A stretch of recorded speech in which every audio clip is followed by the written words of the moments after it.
एक है कि पहली बार इजराइल जो है उसने गुड़ के धोखे में कपास खा लिया है, ये हमारे कहावत है। वो अभी तक हिजबुल्ला, हमास, हुती इन जैसे आतंकी गिरोहों से निपटता रहा है। पहली बार उसको एक रेगुलर कंट्री से, एक रेगुलर आर्मी से मुकाबला करना पड़ रहा है। दोबारा कहिए विनोद जी, क्या कहा आपने? गुड़ के धोखे कपास खा लेना, हमारे यहाँ बड़ी देहात में कहावत है, जनरल साहब जानते होंगे। बिल्कुल जानते।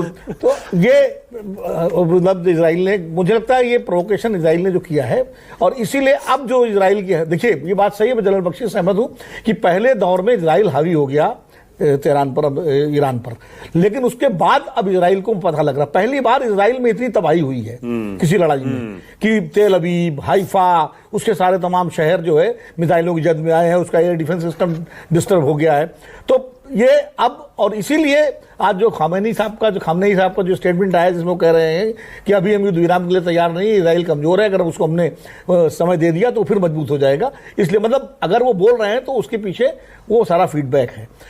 अमेरिका जो पीछे हटा है या अभी उसने अपनी तरसता जाहिर की है, बैकडोर सपोर्ट तो कर रहा है, उसके सामने समस्या ये है कि एक तो ट्रम्प साहब का जो पब्लिक है कि हम तो लड़ाई रुकवाने जा रहे हैं, वो भारत पाकिस्तान की लड़ाई रुकवाने का श्रेय ले रहे हैं, वो गजा की लड़ाई रुकवाने की बात कर रहे हैं, यूक्रेन रूस की बात कर रहे हैं। तो ऐसे में दूसरे खुद कैसे झोंक दें अपने आप को। दूसरा, अमेरिका के अंदर भी बॉडी बैग्स को लेकर के हमेशा सवाल रहा है, और अमेरिकन जो जनमत है वो वहां भारत की तरह ऐसा नहीं है कि यहां अगर कुछ बोल दीजिए तो आप राष्ट्र विरोधी हो जाएंगे। वहां का जनमत तो सड़कों पर निकलता है ना युद्ध के खिलाफ, वियतनाम युद्ध के खिलाफ भी सड़कों पर निकला था। आप देखिए जब ये इराक में हुआ तो तब भी वहां प्रदर्शन हुए।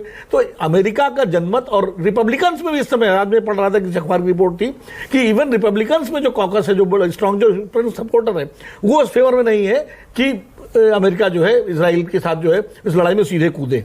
तो वो इंटरनल